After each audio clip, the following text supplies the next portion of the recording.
Sir, ഒരു കാര്യം,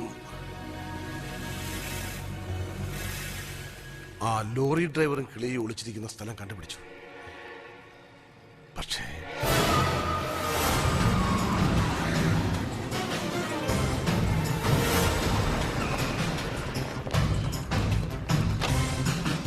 ആ ഗേറ്റ് ക്ലോസ് ചെയ്യൂ. ആരെയും വെളിയിലേക്ക് കൊടുക്കണ്ട.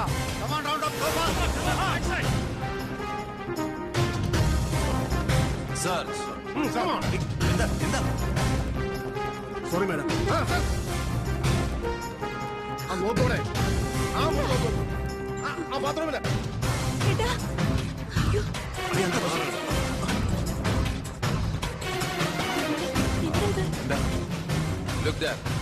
എന്താ പ്രശ്നം? ആരെങ്കിലും ഉണ്ടോ?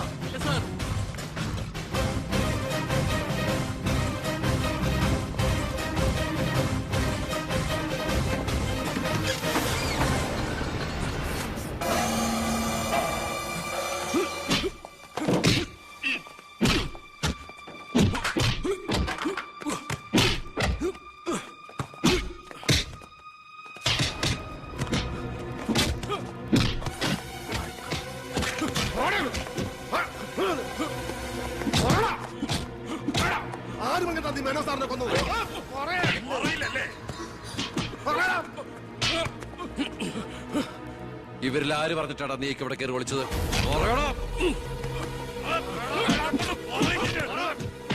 നിർത്തുന്നുണ്ടോ? അമ്മേ, എന്താ എന്താ ഇവിടെ? അമ്മേ, ഇവന് അച്ഛനെ, എന്നിട്ട് ഈ വീട്ടിൽ തന്നെ. വേണ്ട, നീ നിന്റെ പോലീസും ചേർന്ന് എന്നെ ബോധ്യപ്പെടുത്താനാണ് ഈ വേഷം കെട്ടെങ്കിൽ അത് വേണ്ട. നിനക്ക് എന്ന് തുടങ്ങിയിടാൻ നിന്റെ അച്ഛനോട് ഇത്ര സ്നേഹം? ദയവ് ചെയ്ത് ഇവിടുന്ന് ഇറങ്ങി പോകുന്നുണ്ടോ? ഇല്ല, ഇവനെ കൊണ്ട് സത്യം പറയിപ്പിച്ചിട്ട് ഞാൻ പോവൂ. ഈ ലോകത്ത് എന്റെ അമ്മയെ മാത്രം എനിക്ക് ബോധിപ്പിക്കണം ഞാനല്ല എന്റെ അച്ഛനെ കൊന്നതെന്ന്. പറയടാ, ആരടാ നിന്റെയൊക്കെ പിന്നില്? ആരടാ നിന്റെയൊക്കെ പിന്നില്? പറയാൻ ആരടാ എന്റെ അച്ഛനെ കൊന്ന്? ഇവനെ തല്ലിക്കൊന്നാലും പറയില്ലടാ. എനിക്കറിയാം ആരാണെന്ന്. ഇനി എനിക്ക് പിടിച്ചു നിൽക്കാനാവില്ല. ഞാൻ പറയാം. നീ ഇതുവരെ എഴുന്നേറ്റില്ലായിരുന്നു? ഇന്നലെ ശകലം ലേറ്റായി. ഞാൻ കുറെ നേരം കാത്തിരുന്നായിരുന്നു. എന്താ രാവിലെ? എനിക്കൊന്ന് അമ്പലത്തിൽ പോണം. അമ്പലത്തിലേക്കോ? അതെ, 20 കൊല്ലങ്ങൾക്ക് ശേഷം. പിന്നെ ഞാൻ ഇന്നലെ നമ്മുടെ ഉണ്ണിയുടെ അടുത്ത് പോയിരുന്നു. പരസ്പരം എല്ലാ വിഷമങ്ങളും പറഞ്ഞു തീർത്തു. അവൻ വെറും പാവാ മോനെ, ശുദ്ധഭാവം. ഇപ്പൊ എന്റെ മനസ്സ് മുഴുവൻ കുറ്റബോധ. നമുക്കെന്താ ഭ്രാന്തായിരുന്നു? ആവശ്യമില്ലാത്തതൊക്കെ ചിന്തിച്ച് ഒടുവിൽ നമ്മുടെ ഉണ്ണിയെ ഓർക്കുമ്പോ തന്നെ സഹിക്കാൻ വയ്യ. ഞാൻ ഇതുവരെ ഉണ്ടാക്കിയ കോടികളുടെ കള്ളപ്പണം മുഴുവൻ സർക്കാരിന് തിരിച്ചേൽപ്പിക്കാൻ പോവാ. എന്താ നീ എന്താ ഒന്നും മിണ്ടാത്ത? ഞാൻ എന്നും അച്ഛനെ അനുസരിച്ചിട്ടല്ലേ ഉള്ളൂ. അച്ഛൻ എന്തു പറയുന്നോ ഞാൻ അതുപോലെ ചെയ്യാം. ഇതുപോലെ തങ്കപ്പെട്ട മരുമക്കളെയും മോനെയും കിട്ടിയതാ എന്റെ സമ്പാദ്യം. എല്ലാം നല്ലതിനാണെന്ന് ഓർത്ത് സന്തോഷിക്കാം അല്ലേ? പവി, അമ്പലത്തിൽ പോയതിന് ശേഷം ഞാൻ ആ വഴി തന്നെ തിരുവനന്തപുരത്തേക്ക് പോകും.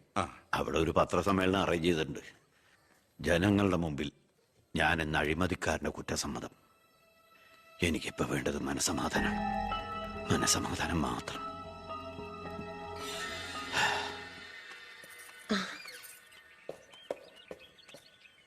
സാർ, ബെൻസേല് വേണ്ടടോ, പഴയ ശീലങ്ങളൊക്കെ മാറ്റി നമുക്ക് ഇതിൽ പോവാം. ശരി സാർ.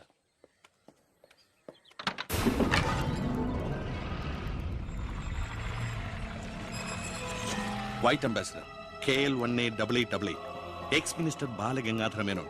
8 മണിക്ക് മുമ്പേ കാർ നാഷണൽ ഹൈവേ വഴി വരും. കൊലപാതകമാണെന്ന് ഒരിക്കലും സംശയിക്കാത്ത വിധത്തിൽ കാര്യങ്ങൾ തീർക്കണം. ഓക്കെ?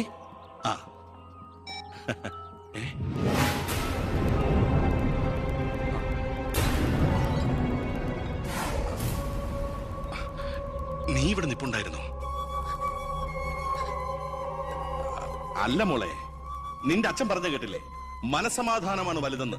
നിന്റെ അച്ഛന് മനസമാധാനം വന്നപ്പോ എനിക്കത് നഷ്ടപ്പെട്ടു. വർഷങ്ങൾ കൊണ്ട് ഞാൻ നേടിയത് മുഴുവൻ ഒറ്റ നിമിഷം കൊണ്ട് ഇല്ലാതാക്കണമെന്ന് പറഞ്ഞിട്ട് പോയത് കേട്ടില്ലേ? അയാൾക്കിപ്പോ ഭ്രാന്ത. മോനോട് ഒത്തുകൂടി എന്റെ ഭ്രാന്ത്. നീ ഒന്നും അറിഞ്ഞിട്ടില്ല. പൊയ്ക്കോ പൊയ്ക്കോ. ഇല്ല, ഞാൻ സമ്മതിക്കില്ല. എന്റെ അച്ഛനെ കൊല്ലാൻ ഞാൻ ശബ്ദിച്ചു പോരുത്, കൊന്നുകളയും ഞാൻ. ഇത് പുറലോകം അറിഞ്ഞ നീ നിന്റെ പുന്നാര മക്കളും പിന്നെ ജീവനോടെ ഭൂമിയിൽ കാണില്ല. മനസ്സിലായി?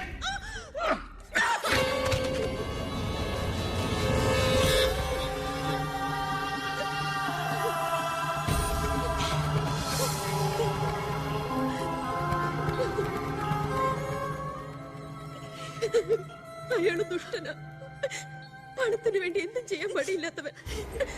ഞാനിത് പറഞ്ഞു എന്നെ കുട്ടികളെ അയാള് കൊല്ലും. പറഞ്ഞില്ലെങ്കിൽ ഈ ജന്മം എന്റെ അച്ഛന്റെ ആത്മാവിനോട് പൊറുക്കില്ലടാ. മോനെ ഉണ്ണി, എന്നോട് പൊറുക്കടാ.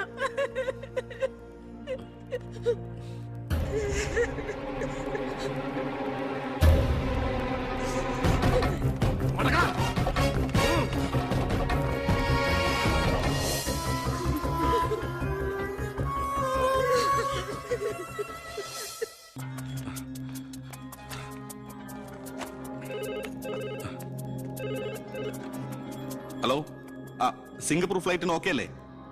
അടുത്ത ഫ്ലൈറ്റിൽ തന്നെ വേണം. ആ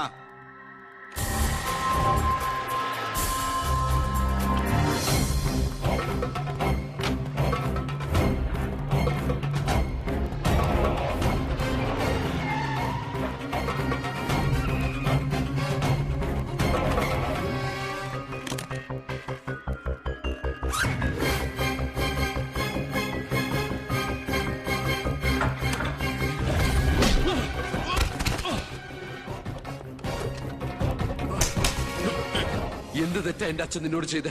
എന്തിനാ എന്റെ അച്ഛനെ നീ? ഞാനെന്ത് ചെയ്തെന്നാ? നീ ഒന്നും ചെയ്തില്ലല്ലേ? സാർ സാർ ആഹാ, അപ്പൊ ഏതാണ്ടൊക്കെ അറിഞ്ഞുവല്ലേ? പക്ഷെ ആ കൊലയ്ക്ക് പിന്നെ ഞാനാണെന്ന് നിനക്ക് ഒരു കോടതിയിലും തെളിയിക്കാൻ കഴിയില്ല. അത്രയ്ക്ക് പ്ലാൻഡ് ആയിരുന്നടാ മാത്. ഇനി നീയാണ് എനിക്ക് പ്രശ്നമെങ്കിൽ കൊല്ലും ഞാൻ. എന്നിട്ട് കാശെറിഞ്ഞൊരു ബിനാമിയെ കൊലയാളിയാക്കി നിയമത്തിന് മുമ്പിൽ ഇട്ടുകൊടുക്കും. വെറുതെ എന്റെ യാത്ര മുടക്കരുത്.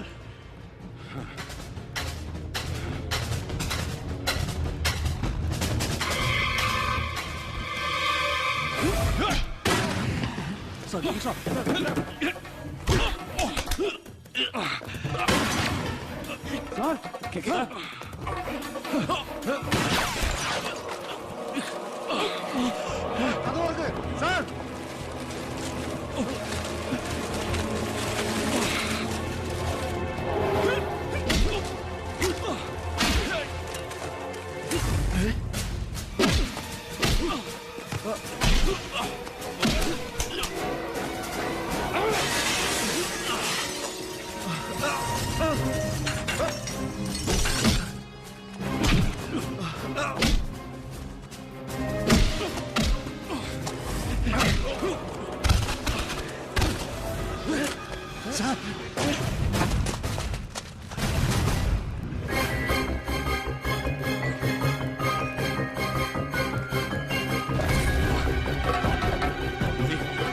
ഉണ്ണി,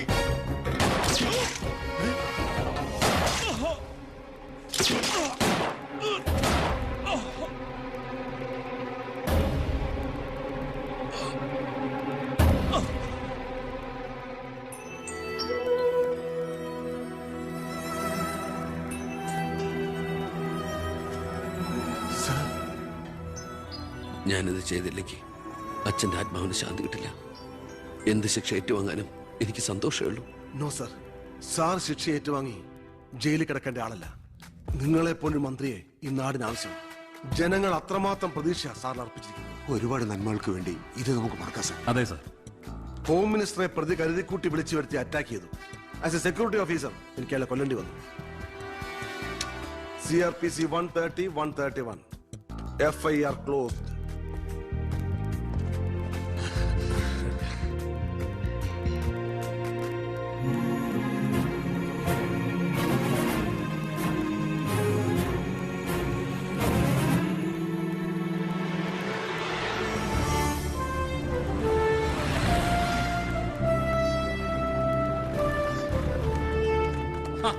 കൃഷ്ണകുമാർ നന്നാവുന്നുണ്ടോ?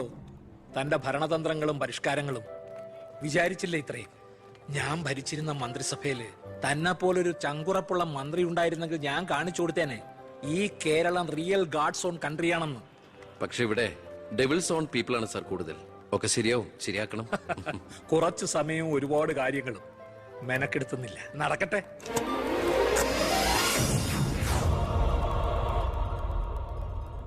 എന്റെ ജനസമ്പർക്കം ഇനി നിങ്ങളിലൂടെയാണ്. നിങ്ങൾ 4 പേരുടെ പിന്നിൽ 40 പേരുണ്ടാകണം. അവരുടെ പിന്നിൽ 4000, അവർക്ക് പിന്നിൽ 40,000. വിദ്യാർത്ഥികളെ സംഘടിപ്പിച്ച് നാടിന്റെ മുക്കിലും മൂലയിലും നമ്മൾ ഓരോ യൂണിറ്റ് ഉണ്ടാക്കുന്നു. ഈ ചങ്ങലക്കണ്ണിയിലൂടെ ഓരോ പ്രദേശത്തെയും പ്രശ്നങ്ങൾ നമ്മൾ ഭരിക്കുന്നവരുടെ മുമ്പിലെത്തിക്കണം. അവയ്ക്ക് തീർപ്പുണ്ടാക്കണം. ലോകത്തെ പടം മാറ്റിമറിക്കാന്നുള്ള തെറ്റിദ്ധാരണയോടൊന്നുമല്ല, ജനങ്ങളിലുള്ള എന്റെ നേരിയ പ്രതീക്ഷ കൊണ്ട്. എന്താ, നമുക്കൊന്ന് ശ്രമിച്ചൂടെ? എന്തിനും ഞങ്ങളുണ്ട് കൂടെ. എല്ലാ സർക്കാർ ജോലിക്കാരെ പോലെ മന്ത്രിമാർക്കും MLA-മാർക്കും വേണം സാർ റിട്ടയർമെന്റ്. സാറിന് എത്ര വയസ്സ്? 67 എന്തിനാണ് ഗവൺമെന്റ് പെൻഷൻ പ്രായം 58 ആക്കിയെന്ന് അറിയോ? 58 കഴിഞ്ഞാൽ ബുദ്ധി മരവിച്ചുകൊണ്ടേയിരിക്കും. സാറിനിപ്പോ സംഭവിച്ചോണ്ടിരിക്കുന്നതാ. സാറിന് ഒരു കാര്യം അറിയാം, ഇന്ത്യ മഹാരാജ്യത്തെ ഒട്ടുമിക്ക ഭരണകർത്താക്കളും കുഴിയിലേക്ക് കാലു നീട്ടിയിരിക്കുന്നവരാ. അല്ലെ സാറേ, നമുക്ക് ആ ഗുണ്ടാക്ട് ചെയ്ത പോലെ ഇതൊന്ന് ശരിയാക്കി ഒരു കാര്യം ഞാൻ പോവാ. പെട്ടെന്നൊക്കെ സീമാവെന്ന് പറഞ്ഞാ പിന്നെ സാറിന്റെ ഇഷ്ടം അതാണെങ്കിൽ അങ്ങനെ. നീ ഇതല്ല ഇതിന്റെ അപ്പുറവും ചെയ്യും. എനിക്കിവിടെ ഇരിക്കപ്പുറത്തില്ല. എല്ലാവരും നിന്റെ പോലീസിനെ കൊണ്ട് തോറ്റൂന്ന്. വില്ലന്മാരൊക്കെ വല്ലപ്പോഴും തോക്കട്ടെ സാറേ. പോലീസ് ഇവിടെ അഴിഞ്ഞാടുന്നു. നിരപരാധികളെ പോലും ഗുണ്ടയെന്ന് മുദ്രകുത്തി പോലീസ് പീഡിപ്പിക്കുന്നു. ഇതൊക്കെ പ്രതിപക്ഷത്തിന്റെ തെറ്റായ പ്രചരണം മാത്രമാണ്. സത്യത്തിൽ ഇന്നാട്ടിലെ ജനങ്ങൾക്ക് ഇന്ന് പേടി കൂടാതെ ജീവിക്കാനുള്ള സാഹചര്യമുണ്ട്. തലക്കവും പഴക്കവും ചെന്ന മന്ത്രിമാർ കൃഷ്ണകുമാറിനെ കണ്ടുപിടിക്കണം. നിന്നെ ബുഷ് അന്വേഷിച്ചിട്ടോ? ഏത് ബുഷ്? American president. അതെന്തിന്? ഇതുപോലത്തെ ഒരു വിത്ത് ഉണ്ടെങ്കിൽ അങ്ങോട്ട് അയച്ചു കൊടുക്കാൻ പറഞ്ഞു. വേറെ ഒന്നിനും അല്ല, പാകി മുളപ്പിക്കാനാ. Leadership is action, not position. നേതൃത്വം പ്രവർത്തനമാണ്, പദവിയല്ല.